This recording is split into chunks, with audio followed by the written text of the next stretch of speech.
My parents locked me out on Thanksgiving and left a plate. 7 years later, my sister found me. Every holiday, my parents found a different reason to leave me on the outside while making sure my younger sister had everything she wanted. The final time it happened, I drove 4 hours home for Thanksgiving, discovered that my key no longer opened the front door, and found a plastic container of food waiting for me on the porch. I picked up the container, returned to my car, and drove away without knocking again. Not long after that, I packed my life into whatever would fit, moved nearly 2,000 miles across the country, and made sure no one in my family knew where I had gone. 7 years passed before my sister found me, and she did not find me through a private investigator, a mutual friend, or some dramatic family search. She appeared on a new hire roster at the company where I had quietly built a career, and I was the senior engineer assigned to train her. I have spent a long time reading stories from people whose families treated them like an afterthought, but I rarely see stories where the person simply leaves. One day, I stopped being available, and it took my family an embarrassingly long time to realize that I was no longer where they had left me. My name is Ethan Parker. I am 29 years old, and I live in Boise, Idaho. I grew up in Dayton, Ohio, and my parents always described me as the easy child. My younger sister, Brooke, began competitive gymnastics when she was 6, and from that point forward, her schedule became the operating system of our entire household. Weekends belonged to meets. Summers revolved around training camps. Dinner conversations focused on Brooke's beam routine, her new coach, the pain in her shins, or whatever competition was coming next. I read constantly, taught myself basic coding in middle school, and kept my grades high without anyone having to remind me. The problem was that understanding slowly became my permanent responsibility. It started with small things that were easy to excuse. My birthday celebration would be moved because Brooke had a meet that weekend, and I would tell myself it did not matter because I was 11 and could celebrate on another day. A family vacation to Myrtle Beach was cut short by 2 days because her coach added extra practices, and I accepted it because the change seemed practical. One Christmas, I rode to Grandma's house with my uncle because my parents said there was no room in our car once Brooke's equipment was loaded. The part that eventually broke something in me was that Brooke quit gymnastics at 16, and the family dynamic did not change at all. For years, I had believed the imbalance was temporary. Brooke had a demanding sport, so naturally the family had to accommodate it. I assumed that once gymnastics ended, the rest of us would return to a more normal balance. Instead, the gravitational pull simply attached itself to whatever Brooke was dealing with next. There was always a reason, a holiday, trip, dinner, or family decision needed to revolve around her. There was also always a reason I was expected to be flexible. My parents rarely demanded anything outright. They framed each choice as if it were the only reasonable option, and then they looked at me with the same familiar expression and asked, "You understand, right?" During Thanksgiving of my freshman year in college, my mother called and said Brooke was having a difficult time adjusting, so they had decided to keep dinner small and make it just the 3 of them. I said I understood. At Christmas that same year, Brooke brought her boyfriend Mason home, and my parents said he needed the guest room, so I slept on the couch. I told them it was fine. During spring break, they flew to Hilton Head without mentioning the trip to me at all. I learned about it when Brooke posted pictures online. When I asked my mother why no one had told me, she said, "Oh honey, we only had 3 plane tickets. Brooke needed to get away."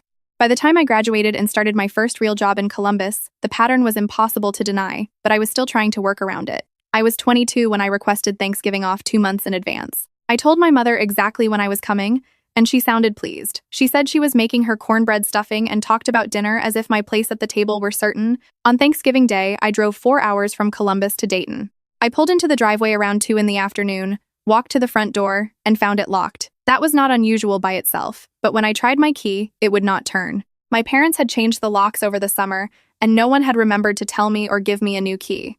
I stood on the porch for several minutes, feeling foolish, before my phone buzzed. The message was from my mother. She wrote that Mason was joining them for Thanksgiving and that Brooke had been anxious about the space. She said she and my father had discussed it and decided it would be easier if I sat that year out. Then she added that she had made me a plate and left it by the door. I looked down and saw a plastic food container sitting on the welcome mat. A sticky note on the lid read, "Happy Thanksgiving, E," followed by a small smiley face. I stood there for a long time. Through the door and the windows, I could hear laughter. I could smell the cornbread stuffing my mother had promised me. No one came outside. No one called to ask whether I had arrived safely. I picked up the container, walked back to my car, and drove 4 hours to Columbus alone. I did keep the container, although I could not have explained why at the time. I still have it now. What I did next was not impulsive. I simply stopped participating in a system that had trained me to accept being last. When my apartment lease ended, I did not renew it.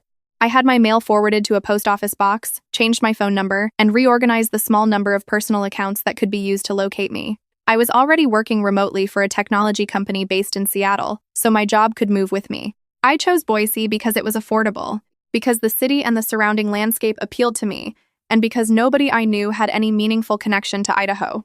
I did not leave a note. I did not send a final text. At first, I did not even block my family. I merely stopped answering. After a few weeks, I blocked their phone numbers, then their social media accounts, and eventually their email addresses. I told 2 friends from college where I was going, and those were the only people from my old life who knew. For the next 7 years, I lived in Boise and slowly built a life that belonged entirely to me. I bought a modest 3-bedroom house near the foothills 3 years ago. I started dating a 4th-grade teacher named Natalie, whose laugh was so warm that strangers often smiled when they heard it. We had been together for 3 years by the time my past finally walked into my workplace. My family did try to find me, at least for a while. One of my college friends told me my mother had called her about a year after I left and asked whether she knew where I was. Later, I heard that my father had driven to my old apartment in Columbus, only to discover that I had moved. After roughly 2 years, the attempt stopped. I never knew whether they had accepted that I was gone or simply become distracted by whatever was happening in Brooke's life. I had a home, a career, a relationship, and people around me who did not require me to prove that I deserved space. I believed the chapter with my family was closed. Then, on a Tuesday afternoon, my manager forwarded the roster for a new hire integration. Our company had acquired a smaller software firm, and about 40 employees were being brought into our systems over the following weeks. Because I was a senior engineer on the platform team, I had been assigned to lead technical onboarding for a group of 12. I opened the spreadsheet and began scanning the names. Halfway down the list, my entire body went cold. The entry read, Brooke Parker, Software Quality Assurance Analyst, relocating from Dayton, Ohio to Boise, Idaho. Her start date was 2 weeks from the following Monday. My sister was coming to my city. She was joining my company, and unless I changed the assignment, I would be the person responsible for training her. My first instinct was to run, not literally, but in every practical way my mind could invent. I could ask to be removed from the integration team. I could request a transfer to another department. I could begin applying for jobs somewhere else. Natalie came home around 4:30 that afternoon. She taught at an elementary school about 10 minutes away and usually entered the house already talking about something funny or strange, one of her students had said. That day, she found me on the couch with my laptop open, staring at the wall. She set down her bag, studied my face, and said, "That is not your normal expression." I told her my sister was starting at my company in 2 weeks. Natalie already knew the broad outline of my family history. She knew there had been years of favoritism, that I had cut contact, and that I had moved across the country. What she did not know were the details, because I had always summarized the past with vague phrases like, "It reached a point where I had to leave." Sitting beside her that afternoon, I realized I had never been ready to tell the full story until circumstances made silence impossible. I told Natalie about the birthdays that had been rescheduled, the vacations I had not been invited to, and the Christmas when I slept on the couch so Brooke's boyfriend could use the guest room. I explained how my mother made every exclusion sound practical, as if no one were making a choice at all. I repeated the phrase that had followed me through childhood. "You understand, right?" Then I told her about Thanksgiving, the locked door, the food container, and the sticky note with the smiley face. Natalie listened without interrupting. When I finished, she sat quietly for a long moment before asking, almost in disbelief, "The note actually had a smiley face?" I told her it did. She pressed a hand over her mouth and closed her eyes. I could see that she was trying not to cry, and that nearly broke through defenses I had spent years building. After a minute, she asked, "What do you want to do?" That was the question I had been avoiding.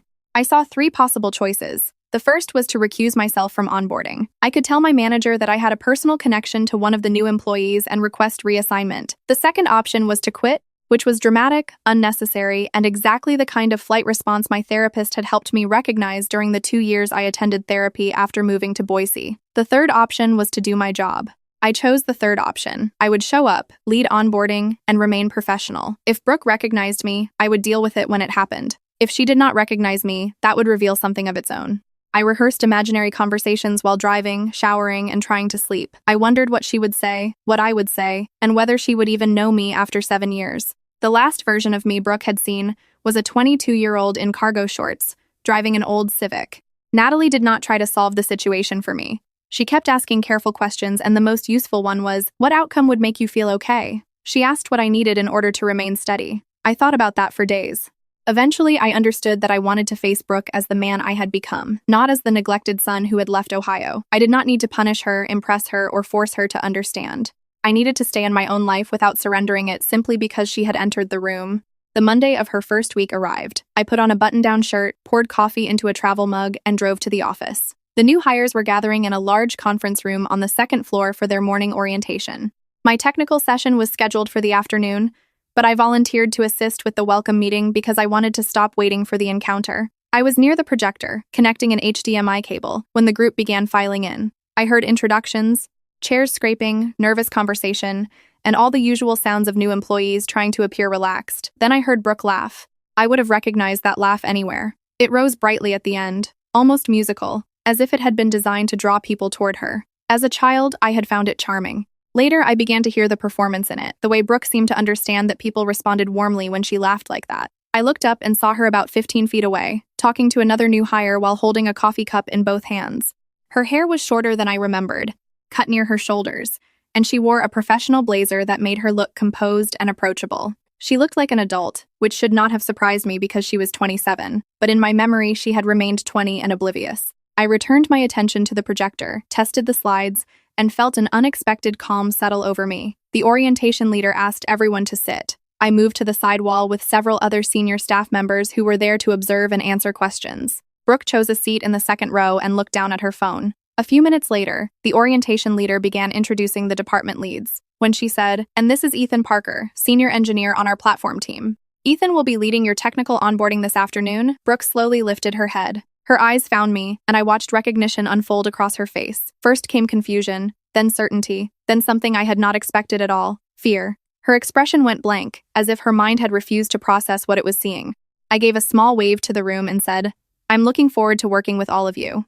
Brooke did not move. Her coffee cup remained halfway to her mouth, and she stared at me as though I had stepped through a wall. The orientation continued, but her hands began to shake. Neither of us spoke until the lunch break. I was walking toward the break room when Brooke stepped out from a doorway where she had apparently been waiting. Her face had taken on the carefully vulnerable expression she used whenever she wanted someone to protect her. I had seen it directed at our parents, teachers, coaches, and boyfriends, but rarely at me. "Ethan," she said, and her voice cracked. "Oh my God, Ethan." I answered, "Hello, Brooke."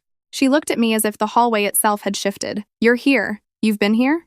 I told her it had been about 7 years. She stepped forward as though she intended to hug me, and I took one small step backward. I was not aggressive, but the message was clear, and she stopped. Brooke said our parents had been looking for me and that they had not known where I was. She claimed they believed something terrible had happened. I told her I was fine and had been fine for years. She asked whether I understood how frightened they had been when I disappeared. For a moment, I wanted to ask how long that fear had lasted. A month? 6 months? At what point had fear become inconvenience? And when had inconvenience become nothing at all? But we were at work, standing under fluorescent lights while coworkers ate leftovers 20 feet away. I told her the office hallway was not the place for that conversation. She immediately asked when and where we could talk instead. "Ethan, you're my brother," she said. I replied, "Right now, I'm your onboarding lead. The technical session begins at 1:30 in conference room B." Then I walked past her. She did not follow. Part of me wanted to collapse in that hallway, explain everything, and hear her apologize in a way that finally made the past make sense. That part of me was 14 years old and still believed that if I explained my pain clearly enough, my family would understand. I was not 14 anymore, and explaining had never changed anything. The afternoon session proceeded without incident. I walked the group through our code-based architecture, explained internal tools, answered questions, and kept the material moving. Brooke sat in the back and did not ask a single question. She watched me with an expression I could not fully identify. It might have been surprise or even awe, not because I thought I was extraordinary, but because she was seeing me in a role she had never imagined for me. I was competent. I was respected. People in the room listened when I spoke and deferred to my judgment. Growing up, Brooke had rarely seen me as someone whose presence changed a room. When I got home, I told Natalie everything. She listened and asked her question again. "What outcome would make you feel okay?" I said I wanted to do my job and prevent my family from disrupting the life I had built. Then she asked whether Brooke would contact our parents. 2 days later, an unfamiliar Ohio number began calling me. The calls arrived in clusters, 3 or 4 within an hour, followed by silence and then another burst. I did not answer. At first, no one left a voicemail, which made me think my father was calling. My mother would have recorded a long, emotional message immediately. My father had always treated repeated dialing as if persistence were the same thing as effort. On the 3rd day, a voicemail appeared. My mother's voice said, "Ethan, baby, it's your mother. Brooke told us where you are. We are so relieved. We've been worried for years. Please call us. We just want to hear your voice. We love you so much." I listened once and deleted it. At work, I treated Brooke exactly as I treated every other new hire. I answered her technical questions, provided the same resources, and kept all communication focused on work. Whenever she lingered after a session, I found a legitimate reason to leave. Brooke soon did something I had not anticipated. She began telling people that we were siblings. She made a comment to one person, mentioned our relationship to another, and within a week, it felt as though half the company knew. Coworkers glanced between us during meetings. Someone in marketing asked whether we were planning a family reunion. A developer joked about nepotism, and I shut the remark down because, whatever my personal feelings, Brooke's employment was unrelated to me and the joke was unprofessional. Meanwhile, she was presenting our situation as a heartwarming coincidence, as though the universe had reunited a devoted sister with the brother she had never stopped searching for. That framing made me angrier than I expected. Brooke had been part of a family that left food on the porch rather than let me inside for Thanksgiving, yet she was telling strangers that finding me was a miracle. The calls from Ohio continued, and I continued ignoring them. Natalie and I discussed the situation most evenings. One night, she said, "They are going to show up here. You know that, don't you?" I knew she was right. People who believe they are entitled to access rarely stop because their calls go unanswered. It happened on a Thursday, after a long day of back-to-back meetings.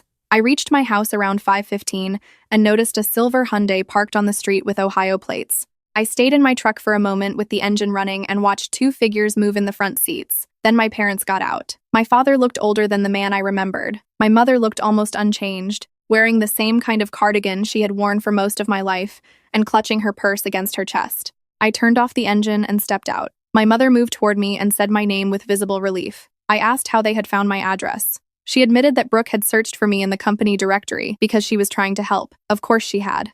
I told them they could not be there because I had not invited them and had never given them my address. My father answered, "We are your parents. We have been worried sick for 7 years." I told him I had been alive and living the life I built after they made it clear I was not part of theirs. My mother immediately said that was unfair because they had never told me I was not family. I replied that they had not needed to say it. They had shown me repeatedly. My mother asked whether they could come inside and sit down. Before I answered, the front door opened and Natalie stepped onto the porch. She asked whether everything was all right. Her voice was calm, but I could hear the firmness beneath it. My parents looked at her and then back at me. I introduced her as my girlfriend and explained that she lived there. My mother's expression changed several times in quick succession. She looked shocked by the fact that I had a partner and a home, as though 7 years had passed without her considering that I might have built either. Natalie walked down the steps and stood beside me. She told my parents that if I wanted a conversation, I would decide when and where it happened, but that evening was not the time.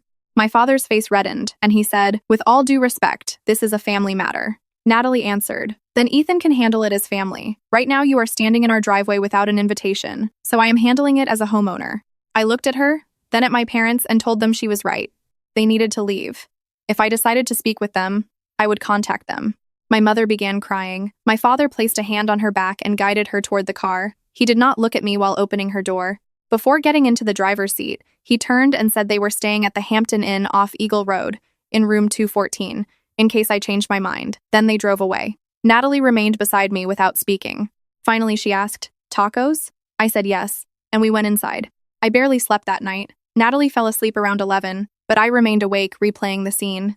I saw my mother crying, heard my father's voice, and remembered the way they stared at my house, as though it were evidence that I had existed during the years they could not see me. What unsettled me was not guilt. It was the absence of the guilt I expected to feel. I had watched my mother cry in my driveway, and my strongest emotion had been irritation. I had become so practiced at not needing them that their pain no longer had the power to break me. Around 6 the next morning, I gave up on sleep and made coffee. Natalie found me at the kitchen table about an hour later. She looked at me and said, "You're going to talk to them." I told her I thought I had to, not for their comfort, but for mine. If I said nothing, they would keep appearing at my home and turning my boundaries into a campaign they believed they could win through persistence. Natalie asked whether I wanted her to come. I thanked her, but said no. This was one conversation I needed to handle myself. I drove to the Hampton Inn and knocked on the door of room 214. My mother opened it within 3 seconds, which told me she had been sitting there waiting. She was still wearing the clothes from the previous day. My father sat at the small desk by the window with a styrofoam cup of coffee. My mother reached toward me, but I stepped inside without allowing a hug. I pulled the desk chair into the center of the room and sat down. She perched on the edge of the bed while my father stayed near the window. I told them we could talk, but only if they truly listened because I was going to explain it once. My mother quickly said they were listening. I corrected her. "No, you're waiting for me to pause so you can defend yourselves. That is not the same thing." She pressed her lips together and nodded. My father set down his coffee and told me to continue. I took a breath and said I had not left because of a single argument or one bad Thanksgiving. I had left because of a pattern that shaped my entire childhood and followed me into adulthood. Everything in our family had been organized around Brooke, her schedule, her emotions, her relationships, and her needs. Whenever my presence conflicted with her comfort, I was the person who was moved, delayed, excluded, or expected to surrender something. The most damaging part was the way my parents presented each decision. They never admitted they were choosing her over me. They called it practical. There were only 3 plane tickets. There was not enough room in the car. Brooke was going through a difficult time. Every explanation sounded so reasonable that I spent years believing I was selfish or overly sensitive for being hurt. My mother's eyes filled with tears, and she began to say that was not how they remembered it. I stopped her and reminded her that she had agreed to listen. She nodded again. I told them I had spent years locating the problem inside myself. I thought I needed less, felt too much, or misunderstood normal family compromises. Then I described the Thanksgiving when I drove 4 hours from Columbus, tried a key that no longer worked, and discovered that they had changed the locks without telling me. I asked whether they remembered leaving a food container on the porch. Neither answered. I repeated the question. Do you remember the container? My mother slowly shook her head, not as a denial, but because she genuinely could not locate the memory. I explained that she had texted me while I was standing outside. She said Brooke's boyfriend was coming and that Brooke felt anxious about the space, so it would be easier if I stayed away. She left my dinner on the welcome mat with a note that read, "Happy Thanksgiving, E," and added a smiley face. I told them I could hear everyone laughing inside and smell the stuffing through the door. My mother covered her face. I said I had driven 4 hours back to Columbus alone and that the plastic container was the last thing anyone in the family gave me before I disappeared. My father finally spoke. His voice sounded rough when he said, "That was one time, Ethan." I looked at him and answered, "No, Dad. That was every time. It was simply the first time you put the message into something I could hold in my hands and look at." They had served their daughter a full Thanksgiving dinner and given their son a takeout box. Then they decorated the rejection with a smiley face. The room went silent. I could hear the hotel ice machine humming in the hallway. I told them I had not left to punish them. I left because the space they continually cleared around Brooke was permanent, and I finally understood that waiting on the porch would never make anyone open the door. My mother was crying hard enough that she could no longer speak. My father gripped the edge of the desk until his knuckles turned white. I told them about the life I had built in Boise, my home, my career, Natalie, and the friends who treated me as though my presence mattered. I created it because I needed to learn what it felt like not to be someone's final consideration. My father looked up with red eyes and asked what I wanted them to do. I told them to return to Ohio and think about what I had said, rather than reacting to the pain of hearing it. If they eventually understood the pattern itself, instead of merely regretting the consequences, perhaps another conversation would be possible. My mother managed to ask what I planned to do about Brooke. I said Brooke and I worked for the same company, and I would remain professional. But she was not my sister in any meaningful sense at that moment. She was a colleague who needed to respect the boundary I had set. I stood to leave. My mother reached for my hand, and after a moment, I allowed her to hold it. Her fingers were cold. She said, "I love you, Ethan. I know that does not repair anything, but I do." I told her I knew she loved me. That had always been the most confusing part. Her love existed, but it had never stopped her from repeatedly choosing a family structure in which I was expendable. I left the hotel, drove to work, and sat in the parking lot for 10 minutes with my forehead resting against the steering wheel. Then I went inside and did my job. What I did not know was that while I was speaking to my parents, Brooke had begun creating a problem at work. At 2:15 that afternoon, a message from Human Resources appeared on my calendar asking me to attend a confidential meeting at 3. The subject line said, "Workplace concern." I understood immediately. Renee, the Human Resources coordinator, was waiting in a third-floor conference room with her laptop open, notes on a legal pad, and a box of tissues placed on the table. She told me the conversation was informal and that no disciplinary conclusion had been reached. Then she explained that a new employee had raised concerns about my behavior during onboarding. According to the complaint, I had a pre-existing personal relationship with that employee and was allowing it to affect how I treated her. The employee described me as cold and dismissive. I nodded and said, "The employee is my sister, Brooke Parker." I admitted that I should have disclosed the relationship as soon as I recognized her name on the roster. I had believed I could maintain professional distance without involving the company, but failing to notify my manager had been my mistake, and I apologized for it. Renee's eyebrows lifted slightly, as though she had expected denial or deflection. She asked me to explain the nature of the relationship and why it might be affecting workplace dynamics. I told her Brooke and I had been estranged for 7 years, and that her relocation and hiring were a coincidence. My decision had been to treat her the same as every other new employee. If she interpreted professional distance as coldness, I could understand the perception, but I had not withheld training, information, feedback, or assistance. Renee asked whether other team members had observed our interactions. I told her she was welcome to speak with anyone in the sessions. She noted that no one else had reported concerns about my conduct. I then asked whether Brooke had explained why we were estranged. Renee hesitated before saying Brooke had described it as a family misunderstanding that I had blown out of proportion.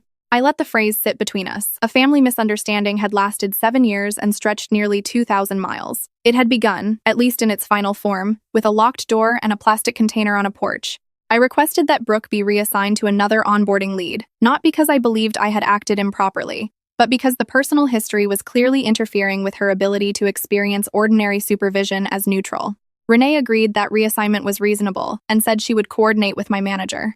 Before leaving, I reminded her that I had worked for the company for 6 years without a complaint or interpersonal conflict, and that my performance reviews were available in the system. I added that when evaluating Brooke's description of a family misunderstanding, it might be worth considering that the person who moved 2,000 miles away to escape it was not necessarily the person who created it. I left the conference room with my pulse beating in my fingertips. In the hallway, my phone vibrated. A message had arrived from the Ohio number that had been calling all week. It was from my father. He wrote, "Your mother has not stopped crying since you left. I hope you are proud of yourself." I read it once and did not respond. Unlike the voicemail, I did not delete it. That message confirmed that my father had not absorbed anything I said in the hotel room. He still viewed my mother's tears as the central injury and my honesty as an act of cruelty. Even after hearing 22 years of history, his instinct was to make me responsible for managing her emotions. Human Resources completed its review 3 days later. Renee emailed a written summary stating that there were no actionable findings against me and no evidence that I had treated Brooke differently from the other new hires. Several coworkers had confirmed that I was consistent, prepared,